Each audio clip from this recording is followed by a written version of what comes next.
Olá, bom dia a todos e todas que nos assistem nesta manhã de domingo. É um prazer estar aqui com você. Eu sou o pastor Irênio Silveira Chaves, da Igreja Batista da Orla Oceânica, e este é o nosso programa de estudo bíblico à distância. É um prazer a gente estar junto, é um prazer fazer essa caminhada. Estamos estudando o livro de Atos dos Apóstolos.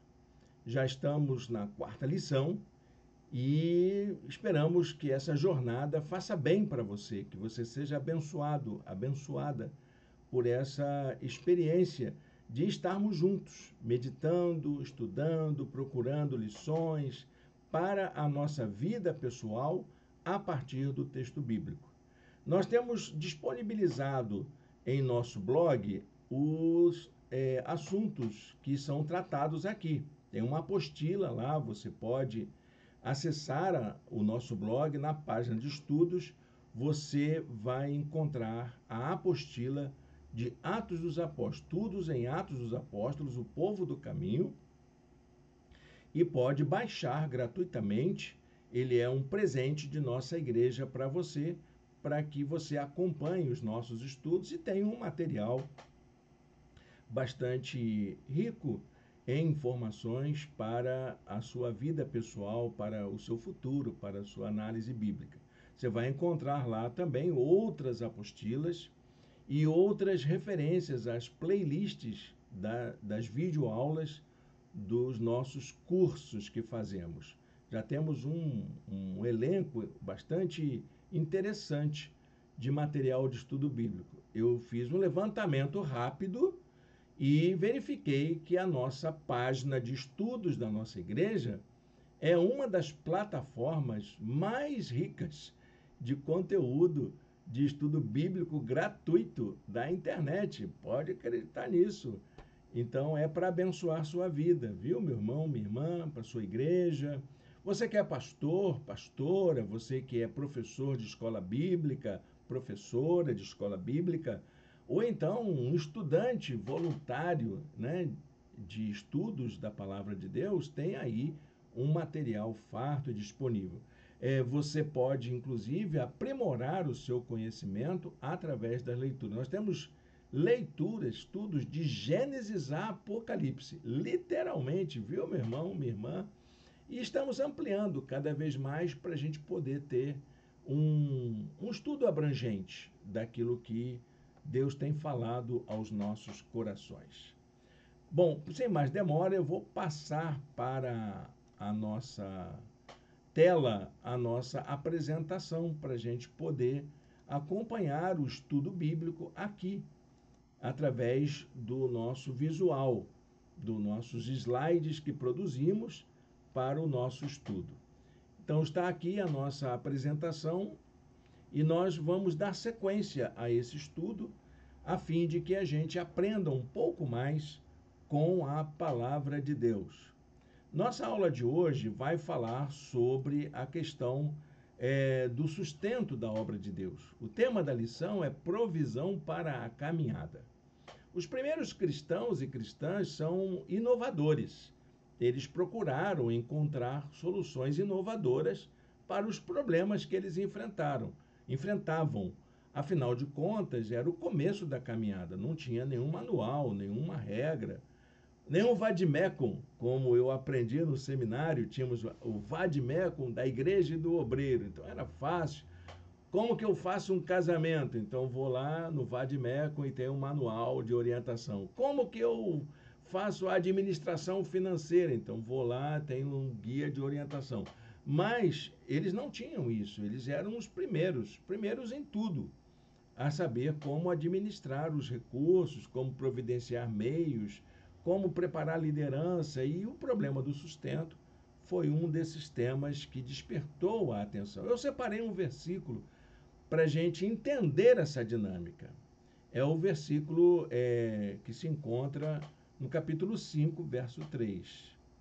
Então perguntou Pedro a Ananias: como você permitiu que Satanás enchesse o seu coração a ponto de você mentir ao Espírito Santo e guardar para si uma parte do dinheiro que recebeu pela propriedade.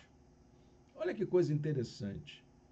Um assunto que parece tão complexo para nós hoje, Lucas ele vê isso como uma forma de resolver um problema interno, que é a questão da participação do crente no sustento da obra de Deus. E ele vê, então, na atitude de Ananias e de Safira, sua esposa, uma farsa, um disfarce, uma mentira, tentando ludibriar Deus com a maneira da gente participar. Como é que você participa no sustento da obra de Deus? Você já pensou nisso? Qual é o seu nível de participação no sustento da obra de Deus? Quando você chega na igreja e vê tudo arrumadinho, tudo no seu devido lugar, o quanto você contribuiu para aquilo? O quanto você contribuiu para a limpeza, para o asseio, para a vida daquele obreiro que está lá na frente, ministrando louvor, cuidando das coisas relativas aos negócios da igreja, a administração da igreja e até mesmo a ministração da palavra. O quanto você tomou parte disso? Que era essa questão que estava envolvida na ação de Ananias e Safira. Porque eles tentaram enganar Deus, enganar o Espírito Santo, dizendo: eu estou entregando um valor para todo mundo pensar que é tudo. Não, mas na verdade é uma parte. E eu entrego como se fosse tudo. Era isso que estava em jogo. Bom, o texto que vamos utilizar para nosso estudo bíblico está no capítulo 5, versos de 1 a 11. Ananias e Safira é uma referência bastante interessante para essa questão do sustento da obra de Deus. E nós vamos utilizar essa experiência desse casal com muito cuidado, para não induzir os irmãos a uma interpretação anacrônica e equivocada sobre a nossa participação. Mas eles vão servir como uma referência para a gente saber o que a gente está fazendo, como que a gente faz, para que a gente possa entender também a nossa participação no sustento financeiro das ações da igreja. Em primeiro lugar, deixa eu colocar uma situação aqui para a gente eliminar essa ingenuidade, esse equívoco que comporta a questão financeira da vida da igreja. É uma ingenuidade pensar que a igreja não tem que se preocupar com isso. A questão do sustento financeiro é um dos assuntos mais controversos sobre a vida cristã e envolve dúvidas a respeito de quanto, quando, como e para que contribuir. Isso não bate na tua cabeça, não? Tem muitos irmãos que fazem isso. Tem muitos irmãos que ainda não entenderam essa bênção. É uma bênção mesmo. Participar do sustento da obra de Deus é uma bênção para o crente, porque ele sabe que terá uma comunidade de fé em condições de abençoar a sua vida, se ele participa do sustento dela. Eu me lembro de uma irmã, a irmã Esther, lá da Igreja Batista de Mendes, e ela era inglesa, naturalizada brasileira, e ela então dizia que nas igrejas lá onde ela frequentava, na cidadezinha onde ela vivia na Inglaterra, tinha essa ideia. E a comunidade do entorno era uma comunidade carente, mas todo mundo se juntava para que a igreja fosse um lugar atraente, um lugar agradável, onde as pessoas pudessem ir. Então eu não tenho ar-condicionado na minha casa, mas na minha igreja tem, para que eu possa ir lá e me sentir abençoado com aquele aparelho. Olha, gente, Eu achava tão interessante os testemunhos da irmã Esther que eu guardo até hoje no meu coração. E ela contou uma experiência de que havia um esforço da igreja, que todo mundo queria ter um sofá confortável em casa. E aí então fizeram um esforço de oferta para que a igreja comprasse um sofá para que as pessoas pudessem ir lá durante a semana, em outras horas do dia, para que sentasse num sofá confortável para ler um livro, para poder trocar uma conversa, encontrar um amigo e estarem ali. Eu achava aquelas histórias tão bacanas, tão bonitas, e eram assim, era inusitado, né? Eu nunca ouvi falar de uma igreja que fizesse isso para que tivesse conforto, para que as pessoas utilizassem no seu dia a dia. Mas essa era a experiência que a nossa irmã contava. Bom, fica para a história, não é, meus irmãos, minhas irmãs? É história para que a gente conte um dia mais à frente. O problema, gente, é que a gente está vivendo num tempo que tem lideranças que fazem mau uso dessa interpretação.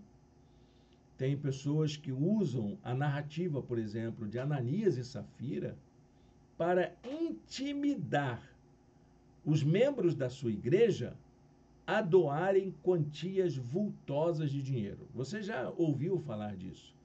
E os canais de TV, as emissoras de rádio, a internet está cheia de gente fazendo isso e achando que é certo usar de interpretações equivocadas da Bíblia para intimidar pessoas a contribuírem muitas vezes com aquilo que não possuem. Não são poucas as notícias de práticas abusivas e de enriquecimento de muitas dessas lideranças. Bom, não vamos fazer juízo aqui dos outros, vamos pensar na Bíblia. E como que a gente pode fazer isso na nossa igreja, na nossa prática de fé? Esse episódio de Ananias e Safira, ele foi narrado logo após o finalzinho do capítulo 4, uma explicação de Lucas sobre como que os primeiros cristãos encontraram uma solução para o problema do sustento financeiro. Como que eles faziam essa cooperação entre si? Então, a ideia que está presente é que havia uma entrega voluntária de valores obtidos com a venda das propriedades dos membros que possuíam. E essas propriedades, então, esses valores, aliás, eram partilhados com pessoas que não possuíam nada. O texto diz assim: os que possuíam terras ou casas as vendiam e traziam o dinheiro da venda e o colocavam aos pés dos apóstolos, que o distribuíam segundo a necessidade de cada um. Bom, o que está presente aqui é a ideia de que os primeiros cristãos desenvolveram um sentido de solidariedade para a cooperação, um princípio de solidariedade, na medida em que procuravam contribuir com a diminuição da desigualdade entre eles. Foi a boa solução? Claro que não. Se você é um estudante da Bíblia aplicado, vai lembrar em Tessalonicenses, em 2 Coríntios e até mesmo passagens de Atos dos Apóstolos, que esse problema resultou, essa ação resultou em problemas futuramente para a igreja, que na medida em que as pessoas abriam mão de seus recursos para ajudar quem não tinha, acabou criando uma situação de carência para todos. O que aconteceu foi, num dado momento, a partilha, a comunhão de bens. Mas, posteriormente, o que aconteceu foi a distribuição da pobreza entre todos. O que aconteceu foi de que eles não possuíram mais nada. E quando os recursos acabaram, não tinham mais de onde prover outros meios. Então, isso foi um problema. Foi bonito no começo, mas de um péssimo final para a vida de todos. Tanto que eles precisaram fazer levantamento de coletas. Há pessoas que veem nisso uma espécie de prática de comunismo cristão. Não vejo dessa forma, tá bom, meus irmãos? Minhas irmãs, vocês que conhecem a minha maneira de pensar, tenho várias opiniões sobre isso, mas eu preciso dizer que essa prática não corresponde a uma prática de comunismo cristão ou a primeira experiência comunista igualitária da história da humanidade. Não, não é isso. O que estamos vendo aqui é um exercício de solidariedade cristã, uma prática bastante interessante, que talvez a gente precisasse aprofundar um pouco mais, saber se outras comunidades tiveram experiências produtivas nessa área. A dos primeiros cristãos foi eficiente num dado momento, resolveu um problema imediato, mas não teve resultados futuros saudáveis. A atitude de Ananias e Safira, ela destoava um pouquinho da prática da igreja, dessa prática, principalmente do exemplo deixado por Barnabé. Os versículos 36 e 37 do capítulo 4, vai dizer que Barnabé fez uma coisa. Ele pegou uma de suas propriedades. Olha que interessante. Os cristãos não vendiam tudo que possuíam. Eles vendiam algo que lhes tinha disponibilizado. Barnabé era uma pessoa bem financeiramente, e ele então pega uma de suas propriedades, vende, e o dinheiro obtido entrega integralmente aos apóstolos para que eles pudessem administrar e abençoar a vida de outros membros da igreja. O casal não fez isso. Eles venderam uma de suas propriedades também, ok. Só que em vez de pegar o valor integral e entregar aos apóstolos, eles entregaram uma parte. Eles retiveram um percentual para eles e o restante entregaram aos apóstolos. Só que eles fizeram isso dando a entender que aquele valor que eles entregavam correspondia à totalidade do que eles obtiveram, que foi uma farsa, foi uma mentira. E isso não foi bom, de fazer essa falsidade, esse disfarce, esse engano, para poder sair bem na foto, como aquele generoso, aquele que é capaz de dar tudo, aquele que é capaz de entregar grandes valores para a obra de Deus. Era uma atitude que buscava ter elogios dos membros da igreja. Olha como Ananias e Safira são bondosos, como que eles são generosos, como que eles entregam tudo para o sustento da obra de Deus. Isso foi um problema sério para os apóstolos. Atos 5:2, Lucas registra assim: ele reteve parte do dinheiro para si. Sabendo disso, também sua mulher. E o restante levou e colocou aos pés dos apóstolos, sem falar nada. Só está aqui, é minha oferta. No meu modo de entender, isso é minha interpretação, tá bom, mesmo? Não tem nenhum problema nisso. Nada. Acho que até é bacana. O problema está no fato de que eles omitiram esse detalhe e entregaram o valor como se fosse a totalidade do que obtiveram com a venda. O dinheiro era deles, eles podiam fazer o que quisessem. Ninguém pediu nada. Eles não eram obrigados a fazer isso. Só não tinham que fazer algo para parecer o que não era. Isso não estava legal, isso não era bom. Essa falta de autenticidade no sustento da obra de Deus. Então, a gente pode ver que esse é um assunto muito pessoal, é muito subjetivo. A questão do sustento é um tema que deve ser tratado em uma perspectiva de espiritualidade e de voluntariedade. É a minha relação com Deus, a minha experiência de fé, que vai dizer o que eu sou capaz de fazer. E o que eu vou fazer? depende de uma decisão minha, se eu quero fazer, se isso está de acordo com a minha vontade, por livre e espontânea vontade, sem opressão, sem intimidação, sem dizer aquelas coisas absurdas que muitos pastores dizem. Se você não entregar na igreja, vai entregar na farmácia. Gente, que agressão, isso é abusivo. Isso é abusivo. Dizer que você vai ficar pobre porque não entrega o seu dinheiro na igreja. Isso é abuso espiritual de lideranças que praticam esse tipo de fala intimidadora na vida da igreja.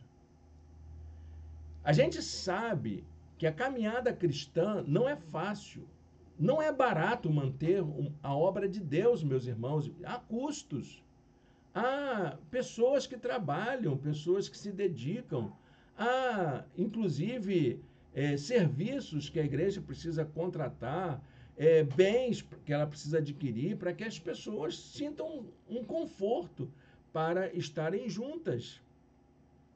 E isso requer dos membros da igreja a doação, não só de seus recursos, mas também das suas capacidades, das suas habilidades, dos seus dons, dos seus talentos, para que a igreja funcione. A igreja é resultado da cooperação entre os irmãos e irmãs.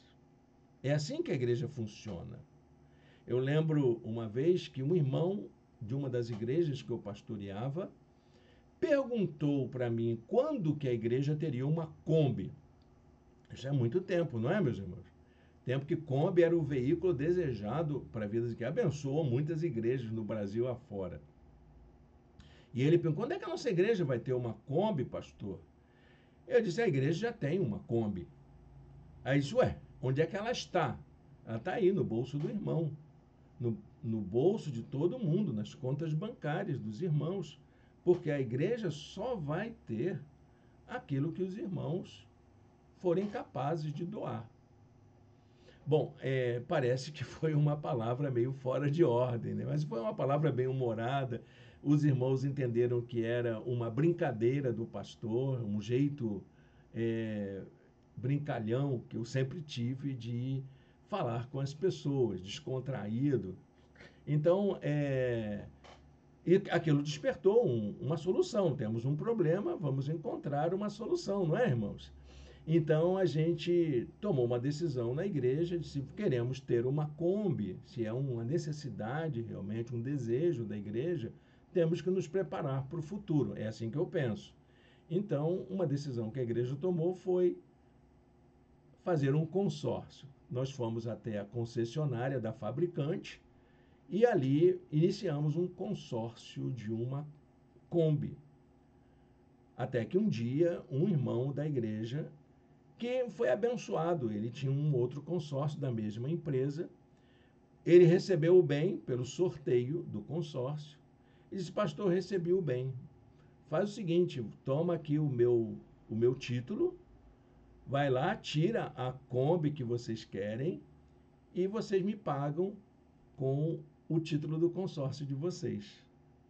E aí pronto, estava resolvido o problema da igreja, abençoou a vida da igreja, e aí então, quando a Kombi chegou, foi uma grande festa, porque todos foram beneficiados. Os irmãos com dificuldade de mobilidade, os mais idosos, vinham para a igreja com a Kombi, tinha os irmãos que gostavam de partilhar o serviço dela. Durante a semana, trabalho de assistência, levando irmãos para o hospital, para tratamentos, trabalhando com a entrega de cestas básicas para as famílias carentes, levando as pessoas para os trabalhos dos pontos de pregação. Foi uma bênção, realmente. Mas ela só teve isso por causa da cooperação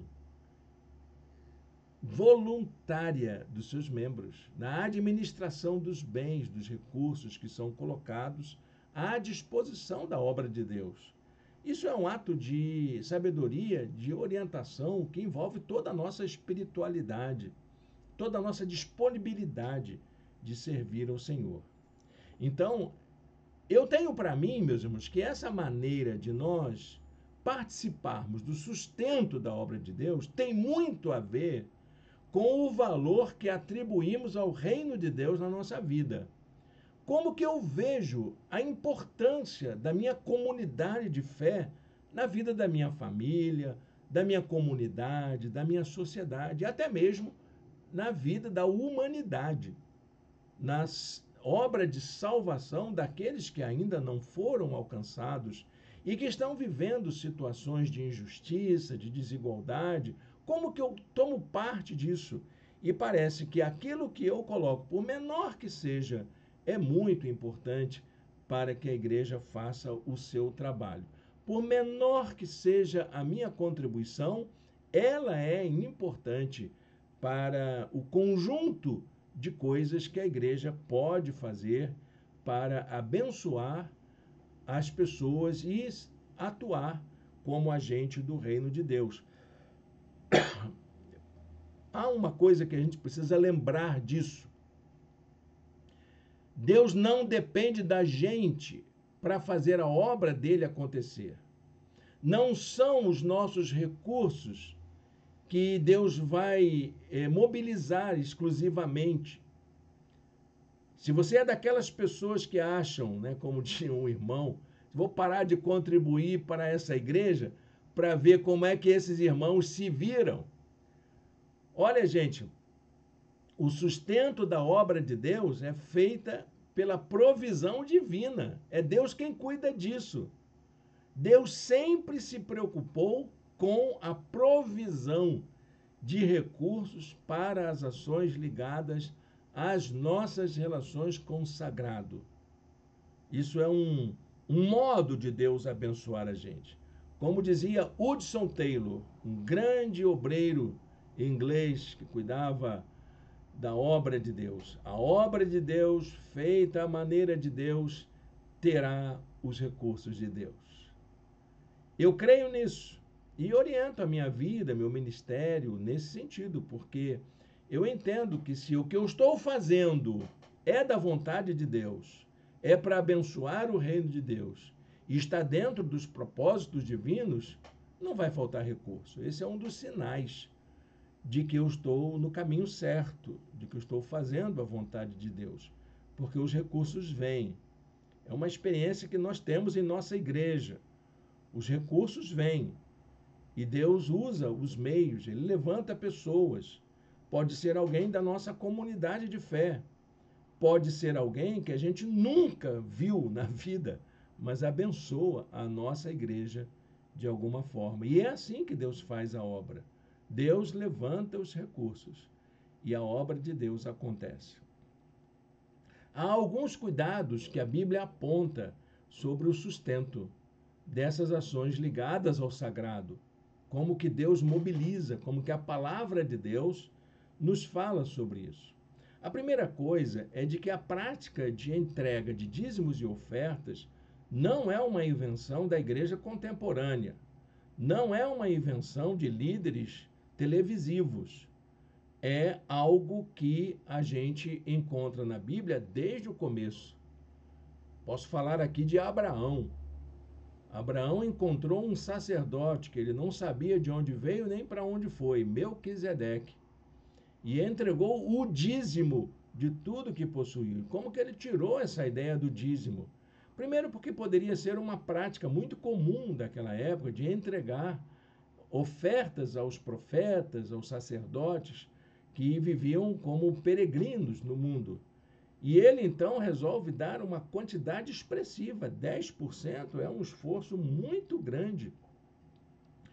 E Abraão então ficou como uma referência aí, metafórica, né, dessa contribuição. E nós vamos encontrar isso em toda a Escritura. As pessoas entregando suas ofertas como ato voluntário para o sustento da obra de Deus. Na lei de Moisés, nós vamos encontrar uma regra, que é a regra das primícias, de que se você vai ofertar alguma coisa, aquilo tem que ter um aspecto simbólico para a tua vida. Aquilo tem que representar algo para você, um esforço teu. E a Bíblia chama isso de primícias, os primeiros frutos, que é simbólico do teu esforço de contribuir. Mas isso é seu, isso é você com Deus. Segundo lugar, nós vamos encontrar Jesus elogiando os judeus, por incrível que pareça, os fariseus pela entrega do dízimo. Ele elogiava os fariseus por serem bons exemplos de entrega do dízimo. Os judeus eram capazes de fazer o dízimo até do tempero da comida. O endro, o cominho, são temperos da comida. Então, eles dizimavam até o tempero da comida para sustentar a obra de Deus. Mas ele usava isso como uma metáfora para dizer para eles, olha, se vocês são capazes de dar o dízimo de tudo, poxa, faz o mesmo esforço para serem misericordiosos, para serem justos, porque é isso que Jesus aproveita para falar. Em terceiro lugar, nós vamos encontrar a igreja primitiva, como que os primeiros cristãos partilhavam entre si seus bens. Vamos encontrar exemplos fantásticos de pessoas que eram capazes de entregar tudo de si. É o caso de Barnabé, é o caso de Dorcas, personagens que vamos conhecer mais adiante. Pessoas que eram abnegadas, pessoas que eram altruístas, capazes de entregar tudo de si.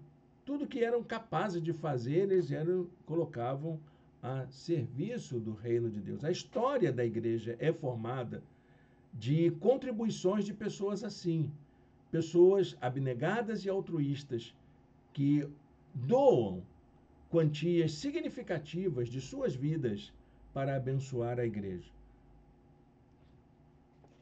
E em quarto lugar, essa igreja desenvolveu um sistema de coletas durante as celebrações. Vamos encontrar Paulo falando isso na carta aos Coríntios e avisando os irmãos como se faz, carta aos Filipenses, como que fazem essas contribuições. Segunda carta aos Coríntios, como que eles faziam essa contribuição entre si. Havia uma prática de coleta. Então, não foi a igreja contemporânea, não é uma invenção de agora. Está lá na Bíblia essas práticas que a gente aprende. Eles fizeram isso, deu certo, vamos continuar a fazer para abençoar a igreja. O critério bíblico para contribuição é o nível de comprometimento em amor pelo reino de Deus. Qual é a regra que eu devo contribuir? Essa é uma pergunta que me fizeram muitas vezes. Pastor, eu trabalho com produção, ganho por comissão. Como que eu calculo o meu dízimo? Gente, eu não vou fazer isso. Não é para isso que a igreja existe. Devo contribuir com o bruto ou com o líquido? Não sou eu que vou responder isso. Isso é uma questão de fórum íntimo. O que determina o quanto você vai contribuir é o amor que você tem pelo reino de Deus. Porque você vai fazer esse equilíbrio do que a sua família precisa para o seu sustento e o que também o reino de Deus precisa para o seu sustento. E é nesse equilíbrio que você vai fazer o seu juízo. O dízimo, ele é apenas uma referência para a nossa participação no sustento do serviço do reino de Deus. Eu tenho uma maneira de compreender o dízimo. Essa maneira eu aprendi com um irmão, um diácono da igreja, de uma das igrejas que eu pastoreei. Ele era professor da classe de novos crentes. E essa igreja tinha uma característica. Cerca de 90% dos membros da igreja eram dizimistas. Não sei se fiéis, mas eles constavam lá do relatório financeiro da igreja mensal. 90% dos membros. E um dia eu estava começando o meu ministério e fui conhecer a classe de novos crentes. E quando eu fui, estava o professor dando uma lição sobre como contribuir para o sustento da igreja. E ele então fala sobre o dízimo, que é um dos assuntos mais difíceis de se falar para quem tem baixa renda. E então ele explica, olha, se você não puder dar 10%, dá 1%. Se você acha que de R$1.000 que você recebe. Tirar R$ 100 é muito pesado, dá R$ 1. Começa com R$ 1. Você vai ver que há uma lógica do dízimo que nós não conhecemos. No mês seguinte, você faz um desafio a você mesmo e vai superando até onde der, o que der. O limite é você que vai estabelecer. O dízimo é apenas um referencial para a gente saber se eu estou contribuindo muito ou pouco. É isso. Então, vamos a uma lógica que eu aprendi para a minha vida pessoal, quero compartilhar com você. Primeira, a prática do dízimo é milenar, anterior à lei de Moisés, como expressão de gratidão e reconhecimento do cuidado divino. Lembra da história do Abraão? Então, sempre existiu. Essa lógica, ela sempre existiu. Segundo lugar, o princípio básico do dízimo reside no fato de que tudo pertence a Deus e nós temos o dever de administrar os recursos que estão ao nosso alcance. Deus nos dá a liberdade de administrar do jeito que eu quiser. Ah, eu quero tudo para mim. Ok, o problema é seu, não tem nada a ver com isso. Mas, na verdade, tudo é dele. Tudo é do Senhor. Foi ele que me deu força, saúde, oportunidade para conseguir o meu sustento. É ele quem me abençoa. E a minha consciência é que vai dizer o quanto eu devo contribuir administrando aquilo que Deus me deu capacidade de adquirir, de conquistar e de juntar para o meu benefício. Então, administrar os recursos é uma liberdade que a gente tem, sabendo que tudo é dele. Do Senhor é a terra e o mundo e tudo que neles habita. Tudo é dele. Ele é o dono da prata e do ouro, como dizem os nossos queridos cristãos mais tradicionais. Tudo é dele. Em terceiro lugar, esse percentual bíblico de 10% serve como um parâmetro para você avaliar o nível de comprometimento que você tem com a obra de Deus. Se você está contribuindo com muito ou se com pouco. É famosa a história de um grande industrial norte-americano que ele contribuía com 90% do seu lucro e sobrevivia com 10%. É a lógica do dízimo invertido, né? Muita gente diz que faça isso para você. Não, ele tinha, né? 10% do que ele possuía era mais do que suficiente para ele viver bem. Por isso que ele fazia isso. Ele era um grande industrial, um arquibiliardário, como dizem a linguagem comum, né? Ele era um super rico e ele, então, era capaz de fazer isso. Ele podia fazer isso, de viver com a menor parte do seu lucro e contribuir com a maior parte. É um referencial apenas, 10%, não é uma lei de medos e persas, radical. Se você não fizer, você vai morrer. Se você não deixar na igreja, vai deixar na farmácia. Nada disso, meu irmão. Isso é um referencial para saber como que isso está abençoando sua vida, como é que você está participando. E você saber para você, isso é para você. Ninguém precisa saber como que você administra aquilo que Deus tem lhe dado o privilégio de conquistar, seja muito ou seja pouco. O dízimo é uma resposta democrática, porque quem ganha muito poderá contribuir com muito, e quem ganha pouco, se contribuir com pouco, vai abençoar da mesma forma e vai ser abençoado do mesmo jeito. E uma última referência dessa lógica do dízimo que eu aprendi com um irmão da igreja, que era um grande empresário da área educacional, e ele dizia que desde quando ele era jovenzinho na igreja, ele aprendeu a razão pela qual ele deveria ser fiel no dízimo. Ele disse, se eu não for capaz de administrar esse pouco que Deus coloca nas minhas mãos, eu nunca serei capaz de administrar o muito que Deus vai colocar nas minhas mãos. É isso, essa é a mentalidade que ele tinha. E isso me fez muito bem saber que se eu for capaz de abençoar o pouco, de administrar o pouco que eu tenho, Deus então ficará muito feliz por colocar muito em minhas mãos e eu poder administrar. Quem não é capaz de administrar o pouco, dizia aquele irmão, que tem, não pode esperar o muito de Deus. Entendeu, meu irmão? Essa é uma lógica bastante interessante, não é? Por fim, o dízimo não é uma obrigação.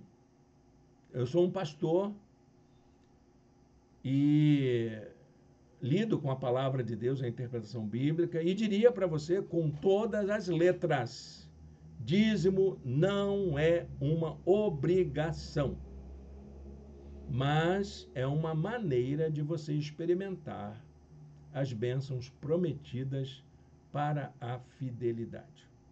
Tenho para mim que a gente perde muito por não ser fiel. É uma prática que, se você duvida disso, coloque em prática, exercita, experimenta. Você não é obrigado, porque dízimo não é obrigação, mas há bênçãos para quem pratica a fidelidade.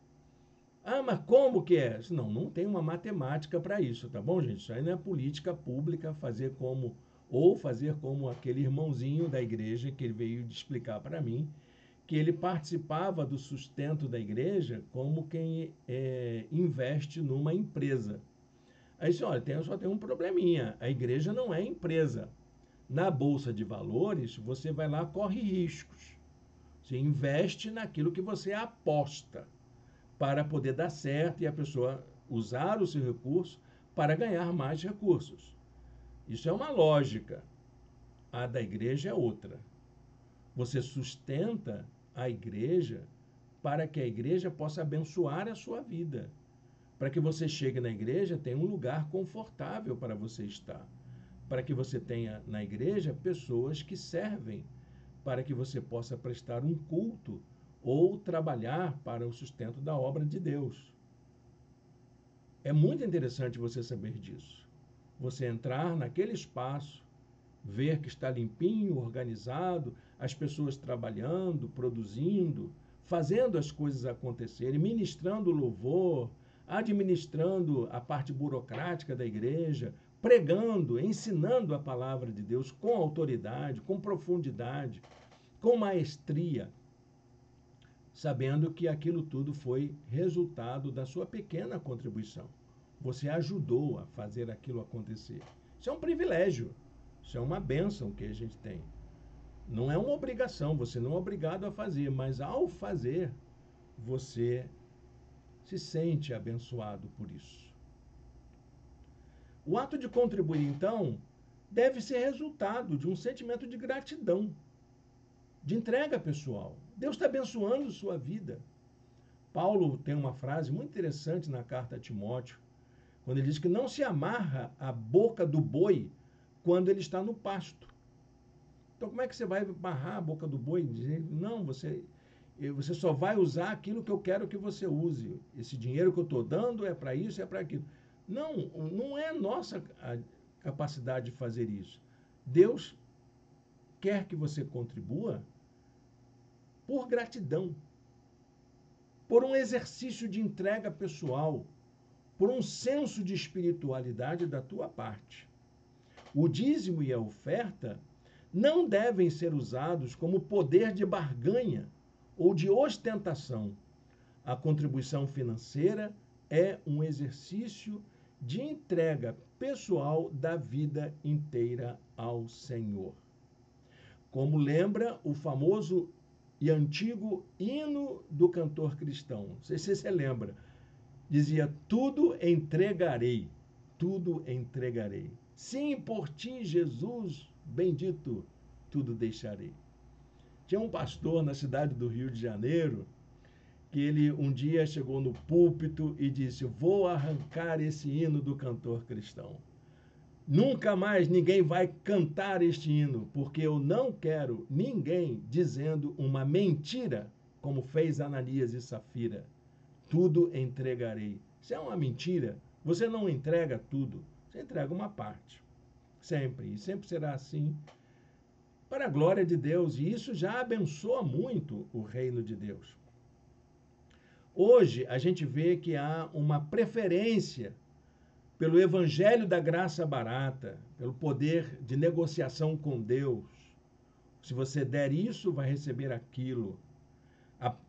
E esse evangelho da graça barata é marcado pela pregação sem transformação, pelo perdão sem arrependimento, pela comunhão sem renúncia, pela oferta sem doação e pela oração sem confissão. Muito crente fazendo isso, da boca para fora, só para aparecer bem na foto.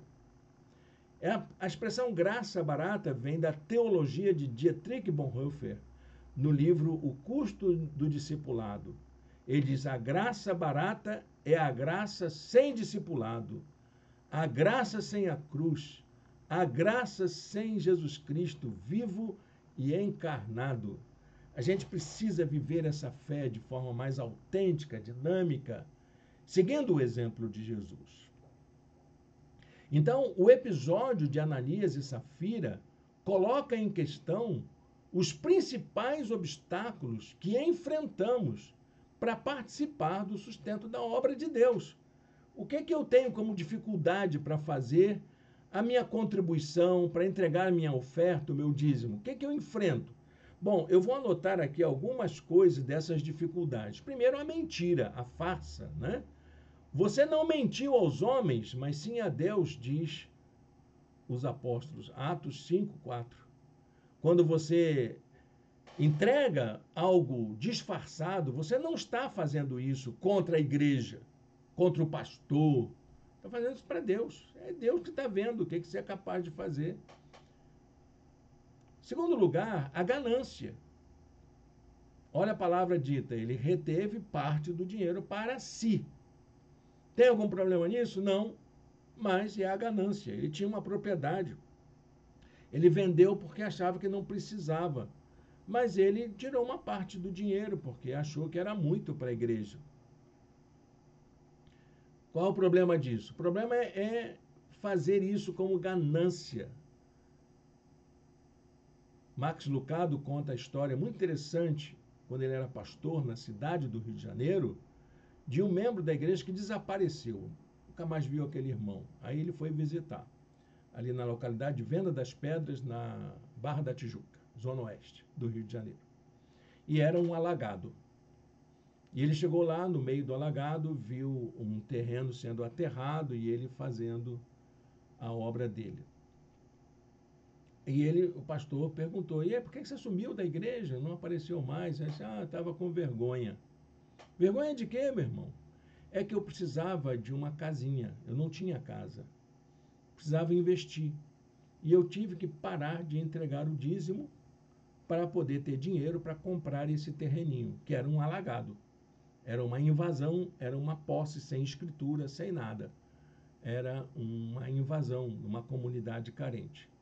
E aí, Max Lucado, no seu livro, ele diz que foi uma grande lição que ele aprendeu, porque não só a ganância dos que têm muito, mas essa ganância internalizada na gente, de achar que se eu der para a igreja, eu vou ficar sem. Isso é ganância, isso é mentalidade acumuladora. Não acreditar que Deus pode abençoar no meio da escassez. E ele fez isso para quê? Para algo que ele não tinha garantia, que ele não tinha nem título de propriedade, uma invasão de terra. E aquilo ficou muito marcado na vida de Max Lucado. E em terceiro lugar, nós vamos encontrar a falta de confiança em Deus. Não confiar na provisão divina. Não confiar de que Deus vai lhe dar aquilo que você precisa. De que não vai faltar o sustento da obra de Deus. porque vocês entraram em acordo para tentar o Espírito do Senhor. Que é um conluio para ludibriar Deus, achando que Deus vai passar uma rasteira se você for fiel. É falta de confiança no poder de Deus. Eu queria fazer aqui 3 considerações sobre a nossa participação no sustento do reino de Deus. Como que isso é importante? O texto nos aponta isso. Preste bem atenção. Não se envolver com o sustento da obra de Deus é fruto de uma maldade. Anote isso, meu. Quando você se nega a sustentar a obra de Deus, isso é porque tem uma maldade no teu coração. A origem da maldade está em achar que podemos fazer as coisas como se Deus não se importasse com isso. Isso vale para todas as formas com que a maldade se manifesta na vida humana, inclusive em relação aos propósitos de Deus para a nossa vida. Os problemas ligados à vida financeira da igreja estão sempre relacionados com a ganância, com o egoísmo, com o individualismo. Todas as discussões que a gente tem, todas as dificuldades da igreja estão ligadas a essas 3 esferas. A esfera da ganância, ao egoísmo, ao individualismo, que são expressões da maldade. Como diz o apóstolo, como você permitiu que Satanás enchesse o seu coração de ganância, de egoísmo, de individualismo? Como que a maldade tomou lugar no teu coração? A segunda consideração é a seguinte: para se envolver com o sustento da obra de Deus, é preciso ser guiado pelo Espírito Santo. Você não vai fazer isso porque quer. Eu vou doar tudo. Não, é um exercício dificílimo. É preciso que você permita que o Espírito Santo mobilize sua vontade, seus desejos, guie sua vida toda. Somente uma vida guiada pelo Espírito Santo pode fazer uma participação significativa no sustento da obra de Deus. Quando a vida é guiada pelo Espírito, fica evidente que tudo pertence a Deus e que nós somos administradores do que Ele confiou a nós. Deus leva a sério nosso nível de compromisso e quer nos abençoar para que possamos ser perseverantes e fiéis. Não adianta mentir para o Espírito Santo, como diz o apóstolo, né? A ponto de você mentir ao Espírito Santo. Como mentir para Deus? Deus conhece o seu coração. Deus sabe da sua vida. Deus conhece você. Então, é preciso que você, primeiro, esteja imbuído de um desejo de ter uma vida guiada pelo Espírito Santo. E a terceira consideração que eu quero fazer é que envolver-se com o sustento da obra de Deus é ser capaz de abrir mão de si. Aquele famoso negue-se a si mesmo está envolvido aí também. Não é isso, mas também é isso. Não tem como você fazer uma entrega pessoal de si sem colocar em risco seus recursos. Uma vez um pastor foi batizar uma pessoa e ela entrou com a carteira no batistério. E o pastor alertou: meu irmão, vai molhar os seus documentos, seu dinheiro. Aí disse: não, pastor, se eu quero ter uma nova vida, quero que também a minha carteira seja batizada. Bom, gente, se isso foi verdade, eu não sei. Eu pedi: não, pelo amor de Deus, não faça isso. Tira a sua carteira, vai dar um trabalho tremendo para secar isso depois. Mas é uma ideia interessante, que se Deus vai abençoar a sua vida, Ele vai abençoar por inteiro, inclusive o seu sustento, inclusive seus meios de vida, seu salário, suas economias, tudo aquilo que você consegue administrar. E você vai ter sabedoria dos altos céus para administrar também sua participação no sustento do reino de Deus. A generosidade é a marca dessa participação. E isso é um dom essencial para o exercício da fé. Deus não quer o seu dinheiro. Escreve isso aí, viu, meu irmão? Deus não requer o dinheiro de ninguém, mas convida a que todos e todas entreguem sua vida inteiramente para Ele. Na hora da ministração, uma coisa que eu gosto de dizer sempre, quando vamos entregar nossas ofertas no culto, que não é o dinheiro que Deus quer. Deus não quer o seu dinheiro. Deus não precisa do seu dinheiro. Ele quer a sua vida, Ele quer o seu coração, Ele quer você por inteiro. É isso que Ele quer. Na hora da entrega da oferta, você vai entregar uma parte significativa disso. Mas o que Ele quer é que você se entregue por inteiro.